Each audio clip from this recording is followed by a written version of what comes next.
Eccoci qua per una nuova diretta sull'ordine dei lavori. Intanto, sull'ordine dei lavori sto andando ad Albano per ascoltare Matteo, che oggi gira nel Lazio. Questa mattina avevamo un po' da fare nel Dipartimento di Economia per analizzare alcuni dati di cui poi vi parlo, e domani sarò a Porto Sant'Elpidio alla festa della Lega nelle Marche alle 18. Oggi ad Albano sono sulla Nettunense, quindi ci arrivo in 40 minuti. Matteo è atteso oggi per le 15:30. Domani sarò a Porto Sant'Elpidio alle 18, poi alle 19 arriva Matteo. Purtroppo io dopo devo andarmene perché devo ritornare immediatamente su Roma. Dopodiché i prossimi appuntamenti saranno a Siena per sostenere un nostro candidato alle regionali, che è Luca Fantuzzi, che è anche un membro, diciamo così, della community, uno dei miei lettori e forse anche idealmente, se avesse potuto, elettori, ma io non ero nel suo collegio. Poi dopo Siena sarò, mi dicono, a La Spezia, poi sarò a Genova, in un incontro con Raffaele Volpi e Andrea Benveduti. Poi dopo Genova sarò a Vimercate in Lombardia, dove sempre mi dicono, poi via via vi aggiornerò con le locandine sul canale Telegram. Queste informazioni preferisco darvele sul canale Telegram, dove non c'è tutto il rumore fatto da quelle persone così che vengono a polemizzare. Insomma, è una linea di comunicazione unilaterale che tutto sommato è più semplice da gestire, sia per me che la scrivo che per voi perché la leggete quando si tratta di queste informazioni. Quindi sarò, come vi dicevo, a La Spezia, Genova, Vimercate, poi sarò a Pistoia, poi sarò a Viareggio, poi sarò a Faenza, Imola, Numana, ma non dimentichiamo che prima di essere a Siena, e quindi il 3 settembre, sarò anche a Foggia, Lucera e Cerignola. Naturalmente, insomma, niente in confronto a quello che fa Matteo, ma comunque il tentativo di andare ad affermare delle idee e di contribuire a portare avanti le battaglie del nostro partito, che poi sono sostanzialmente le battaglie di un minimo di buonsenso. Quindi le località menzionate sono queste. Può essere che se ne aggiunga qualcuna, può essere che se ne sottragga qualcuna. Io vorrei anche chiudere la campagna elettorale, se sarà possibile. Insomma, io mi sono offerto, poi naturalmente uno si offre poi dopo nella Marsica, anche perché vorrei passare il silenzio elettorale nel silenzio, cioè in montagna,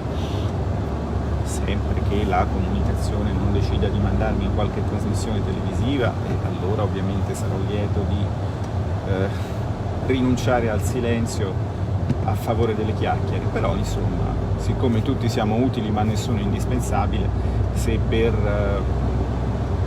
48 ore sto sopra i 1000 metri, credo che nessuno se ne accorga, tranne probabilmente il mio fegato e i miei polmoni.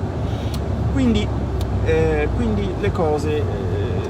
stanno così. Siamo in campagna elettorale, nel bene e nel male. Nel bene perché è sempre emozionante incontrarvi, sapere da voi quali sono i problemi che vi affliggono, quelli che voi percepite, perché magari noi abbiamo una percezione che va allineata con la realtà. anche per un fatto affettivo, le tante persone che nel corso di 10 anni di peregrinazioni per l'Italia, allora non in un contesto politico ma in un contesto di dibattito scientifico, di dibattito sociale, insomma, ho conosciuto, mi fa piacere rivederle. Naturalmente il tempo è sempre molto poco, quindi per esempio domani a Porto Sant'Elpidio io, quando smetto di parlare, scappo, cercherò di arrivare prima per scambiare due parole con i tanti amici che ho nelle Marche, che sono anche la regione dove è nata mia madre, e dove quindi ho parenti, affetti e tutto quello che si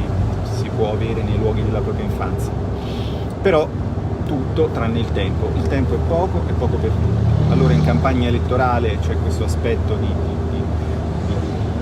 come dire, conoscenza e di approfondimento dei problemi degli elettori. C'è anche un aspetto che non è banale, che è quello di concentrare le proprie idee in messaggi che devono essere chiari, senza essere semplicistici, che devono essere coerenti, quindi bisogna vedere, insomma, servono le campagne elettorali anche a noi a capire che cosa vogliamo, che Italia abbiamo in mente. Nel momento in cui si deve comunicare qualcosa, in qualche modo ci se ne appropria veramente. Diceva Leonardo che non fa scienza senza lo ritenerla avere inteso. Sì, però il ricordarsi, il trattenere nella propria mente le cose che si sono capite è un pezzo. Un altro pezzo molto importante, che è poi quello per cui il modello universitario è stato il modello di sviluppo della conoscenza nel mondo occidentale, che alla fine ha prevalso sul fronte della sfida tecnologica da 2 o 3 secoli a questa parte, è che in realtà uno le cose le capisce quando riesce a spiegarle, che è l'esperienza che capita a molti di voi, che quando mi ascoltano capiscono o pensano di aver capito che cosa c'è che non va, ma quando si trovano di fronte il piddino di turno e provano a spiegarglielo non ci riescono e si sentono frustrati. Purtroppo l'insegnamento è una parte fondamentale della ricerca, perché è quando si cerca di comunicare le cose che ci si rende conto se le si è assimilate abbastanza, se le si è veramente capite. E in questo senso la campagna elettorale è molto importante. Il lato negativo, perché non esiste nulla che non abbia anche un lato negativo, il lato negativo è che naturalmente durante la campagna elettorale siamo dispersi ai 4 angoli dell'universo e quindi mancano le occasioni di confronto interno, perché poi le occasioni di confronto vere sono quelle a 4 occhi intorno a un tavolo, in cui si comunica veramente, perché sì, mandare un'email, mandare una chat è una cosa di un certo tipo, va bene per comunicarsi delle informazioni tecniche, va bene per darsi delle informazioni di servizio, però guardarsi negli occhi è un metodo antico, ma sempre molto efficace quando si tratta veramente di capire, di distillare, diciamo, una volontà comune. Tutto questo esiste, è un pezzo del lavoro politico, ma del lavoro politico a qualsiasi livello, anche in famiglia. Ieri, in risposta alla mia diretta, uno di voi ha fatto su Twitter un thread bellissimo che vorrei poter valorizzare in qualche modo, in cui, utilizzando la metafora di, faceva una cosa del tipo: prova a tornare a casa e a dire a tua moglie adesso si fa così perché qui comando io, che è un pochino quello che voi ci dite di fare, peraltro essendo in minoranza come ogni marito è rispetto alla propria moglie al governo, e vedi che sveglie che prendi. Ecco, bisogna avere un po' di senso della realtà, di senso della misura. Il compromesso non è uno svilimento delle posizioni, il compromesso è il raggiungimento di un equilibrio. A proposito di quello che noi vogliamo dire e a proposito di buonsenso, oggi sul sito dedicato all'implementazione dei prestiti con garanzia statale, apprendiamo che sono stati lavorati pratiche per circa 80 miliardi. Dunque, siccome 5 per 8 40 e 400 è il numero che era stato fatto, vi ricorderete, 400 miliardi di potenza di fuoco mai vista, insomma, con queste metafore che mi fanno un po' sorridere, perché vedete, io sono qui, adesso sto attraversando la campagna dove la quinta flotta americana, partendo da Napoli verso il sud per fare una finta e venendo a sbarcare con una discreta potenza di fuoco, poi si trovò impantanata perché c'erano i canali e gli acquitrini, quindi insomma la potenza di fuoco, certe metafore, vabbè, sono delle metafore un po' da maschietto, insomma, che però in 5 mesi solo un quinto di questa potenza di fuoco è stata dispiegata. Ma questo, diciamo così, nessuno che fosse minimamente senziente, a contatto, diciamo, con la realtà dei numeri, si sarebbe potuto aspettare un risultato diverso. A mio avviso il vero problema di questa relativa lentezza nel fornire liquidità al sistema delle imprese, perché di fronte ai cali di fatturato che ci sono stati, concedere 80 miliardi di debiti per pagare le imposte e i contributi e tirare avanti per un po' non è una risposta adeguata. Poi vi dico quale sarebbe, ma lo sapete, secondo me è una risposta adeguata.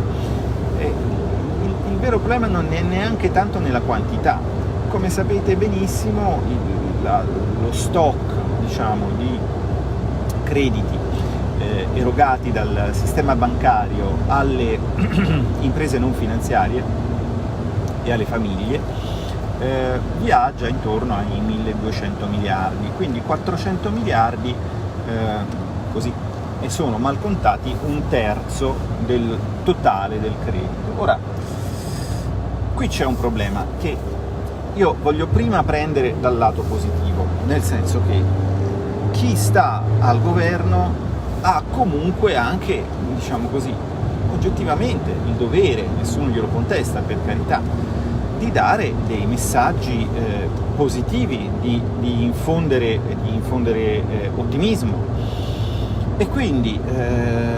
fare sparate a botte di centinaia di miliardi poteva anche avere un senso, considerando che le persone che ascoltavano questo messaggio non erano evidentemente molto addentro alla contabilità nazionale e quindi non potevano capire che quello che si stava dicendo era che le banche avrebbero erogato crediti per il 30% in più rispetto a quello che normalmente fanno. Una cosa di questo tipo, se fosse stata detta così, forse si sarebbe capito che era una lieve imprecisione. Ma io non voglio dire che la comunicazione del governo sia stata truffaldina, forse è stata un po' inopportuna, ma magari anche in buona fede, per la volontà di, come dire, non aggravare con un cupo pessimismo una condizione che già oggettivamente era molto grave. Va bene tutto, scusiamo tutti. Certo che naturalmente però questo tipo di comunicazione così roboante dall'altra parte deve, diciamo così, la sua efficacia è risultata oggettivamente sminuita dal fatto che molti interventi sono stati interventi parziali, che molti rinvii di scadenze sono andati di mese in mese, per cui gli imprenditori non hanno avuto la possibilità di avere un quadro certo su come sarebbero arrivati alla fine dell'anno, che altri aiuti non sono stati erogati tempestivamente, in particolare la cassa integrazione. Quindi insomma con l'annuncio della potenza di fuoco da 400 miliardi il governo sicuramente ha cercato di guidare le aspettative in senso positivo, però poi tutto il resto che ha fatto è è servito a seminare incertezza, e quindi l'effetto annuncio, che era l'unica cosa diciamo positiva di questo modo di comunicare, è andato un pochino disperso. Ma qui il punto è che c'è un problema di impostazione. Allora, io continuo a dire quello che ho detto in un'altra campagna elettorale, quella del 2018, quando i problemi di liquidità già c'erano, anche se non c'era stato il Covid, che voglio ricordarvi che noi comunque nel 2018 eravamo ancora del 6% sotto al reddito del 2007, questo lo voglio ricordare a quelli che ci dicono che la crisi sarà finita quando saremo tornati al reddito del 2019. Il reddito del 2019 era 5 o 6 punti sotto quello di quando la crisi è veramente iniziata, perché è iniziata appunto nel 2008. Quindi vabbè, eravamo già in crisi di liquidità, e nello spiegare perché ritenevo che la proposta di flat tax avesse un valore, io facevo un discorso molto semplice. Il modo migliore per risolvere il problema della liquidità delle famiglie e delle imprese non è trovare dei modi fantasiosi per ridargliela, ma è semplicemente non togliergliela. E quindi,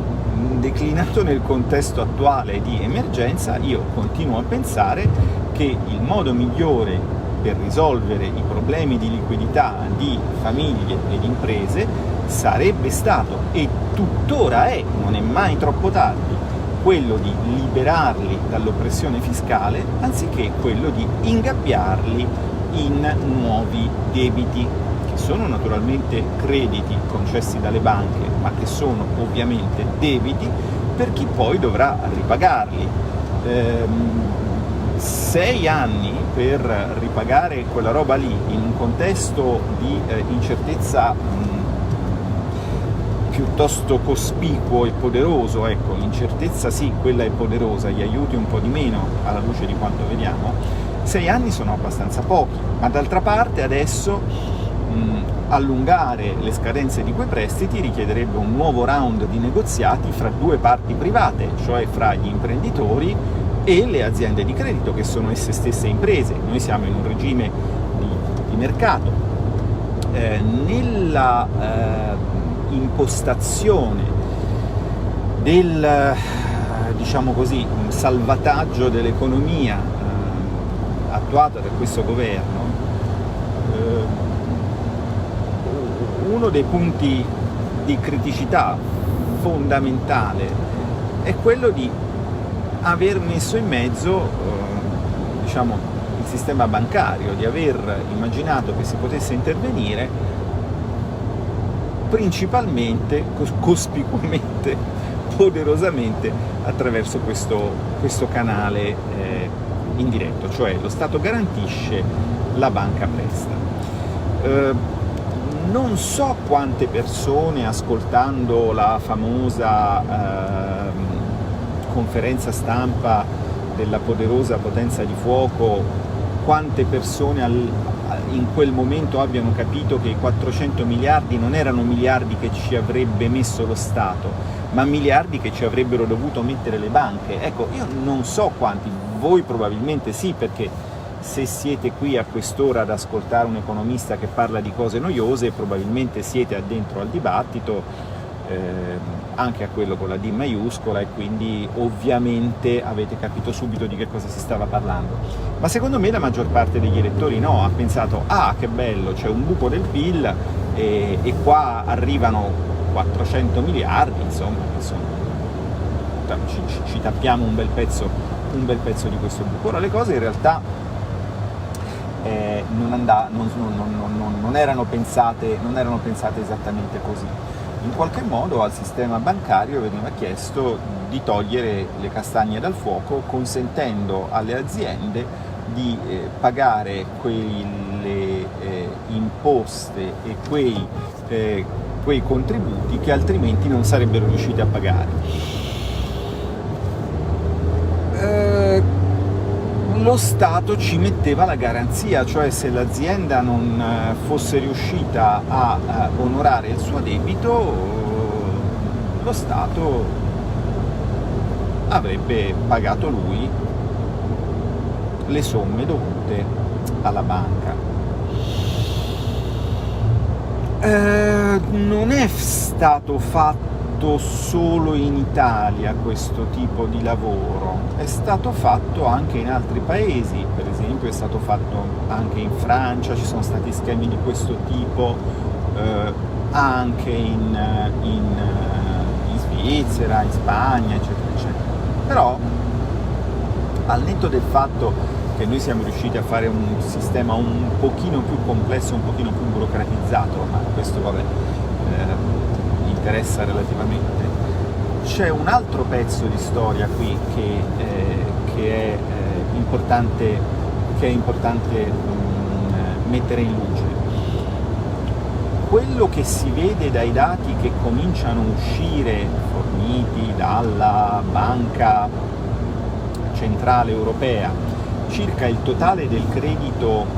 erogato, ci dicono sostanzialmente che l'operazione finanziata dal governo è stata un'operazione attraverso cui le banche hanno sostituito un certo tipo di credito con un altro tipo di credito. Tipicamente hanno sostituito per esempio i fidi accordati alle aziende con questi nuovi prestiti garantiti dallo Stato. In commissione di inchiesta sul sistema bancario e finanziario abbiamo fatto diverse audizioni, ma abbiamo avuto anche tante lettere vostre, magari non direttamente vostre, ma comunque di altri imprenditori, di persone che avevano tentato ad accedere a queste misure, che ci confermavano questo e ci segnalavano più esattamente questo. Ecco, ce lo segnalavano. La conferma viene dai dati della Banca Centrale Europea, che ci dicono che lo stock di credito complessivo erogato dal sistema bancario all'economia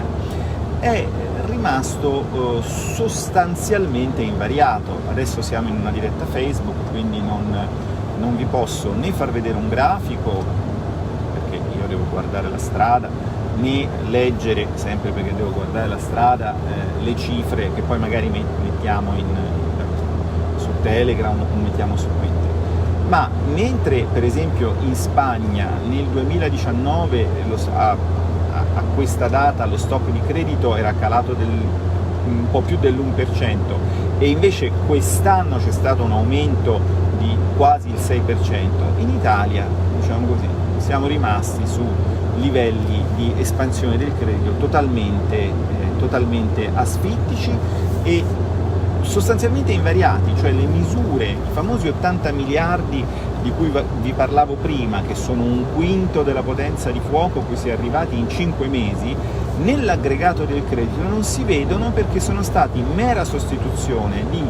certe forme di credito con altre forme di credito garantite dallo Stato. Naturalmente questo ha significato per le banche un significativo abbattimento del rischio, perché se prima l'imprenditore non pagava a parità di credito erogato, il problema era della banca. Se adesso l'imprenditore per qualche motivo non paga a parità di credito erogato, perché quello è rimasto più o meno uguale, il problema diventa dello Stato, cioè diventerà dei governi futuri, perché come sapete la copertura in bilancio di queste manovre è stata esigua, era 1 miliardo nel Cura Italia per coprire 400 miliardi di garanzie su prestiti ed è aumentata a pochi miliardi, meno di 10 nei provvedimenti successivi. Questo che cosa significa?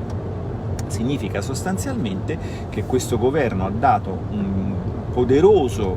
un cospicuo calcio al barattolo, come dicono gli americani, per mandare la palla avanti e per lasciare che sia poi il prossimo governo, che esso arrivi nel 2021 o che esso arrivi nel 2023, che vedrà le banche alla porta, bussare alla porta dicendo: caro governo, tu ci hai promesso che ci avresti garantito questi prestiti, guarda che Tizio, Caio, Sempronio, Mevio Anicio e Flacco non stanno pagando, per cui ci devi dare 10 miliardi. A quel punto quello sarà 10 miliardi, 20 miliardi, 30 miliardi, 80 miliardi, 100 miliardi, e quello sarà nuovo debito pubblico che naturalmente l'Europona vigilona accuserà chi? Noi, cioè il governo conservatore, di aver fatto con delle politiche, ma le politiche saranno state fatte dagli altri, no? E siccome saremo entrati nel frattempo in tutte le vigilanze rafforzate, eccetera, eccetera, previste dai prestiti europei, MES, SURE, che questi stanno contraendo, ovviamente avremo dato all'Europa un argomento, cioè all'Unione Europea, un argomento estremamente forte per venire a farci i conti in tasca e per venire a dirci di quanto dobbiamo tagliare le vostre pensioni e di quanto dobbiamo tassare le vostre case, perché tanto lì si va a parare.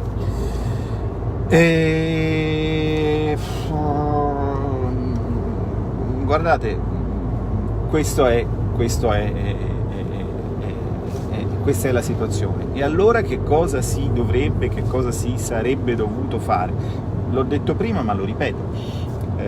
Si sarebbe dovuto andare avanti con la proposta seria che era stata fatta, elaborata in particolare tecnicamente da Massimo Gravaglia e Massimo Bitonci, di anno bianco fiscale. Siamo in circostanze eccezionali, c'è bisogno di una riforma, si sarebbe dovuti passare a una riforma del fisco che in particolare prevedeva per le partite IVA, artigiani, piccole imprese, eccetera, eccetera, il passaggio ad un sistema di pagamento a saldo e quindi fondamentalmente l'abolizione degli acconti di quest'anno, e poi, dato che quest'anno, diciamo così, qualcuno ha continuato a fatturare perché opera in settori che ancora funzionano, perché è più bravo di altri, ma molti altri non hanno fatturato, allora a questo punto diciamo così, si sarebbe accordato un effettivo beneficio in termini di liquidità commisurato al dato oggettivo del reddito effettivamente per degli utili, più esattamente effettivamente conseguiti in un anno difficile come questo. Però questa cosa, che evidentemente era troppo semplice per essere capita, non la si è voluta fare. L'argomento, ve lo ricordo, era sempre il famoso argomento del costa, cioè del costa. Insomma, diciamo che rispetto alla situazione in cui ci siamo venuti a trovare con un extra deficit di 105 miliardi, se si fosse detto prima e subito, guardate che noi, diciamo così, vi esentiamo dalle imposte a concorrenza di, e quindi si sarebbe dato un messaggio, si sarebbe dato un segnale, si sarebbe dato un respiro alle persone, che invece non si è voluto o potuto dare. Si è continuato, si sarebbe poi comunque a una qualche forma di rinvio delle scadenze, però vedete, il problema è sempre questo.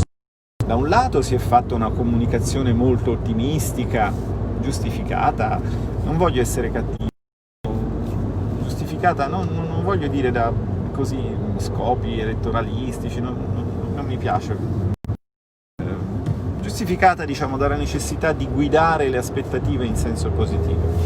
Dall'altro però si è lavorato giorno per giorno, decreto per decreto, e quindi gli imprenditori di questa crisi,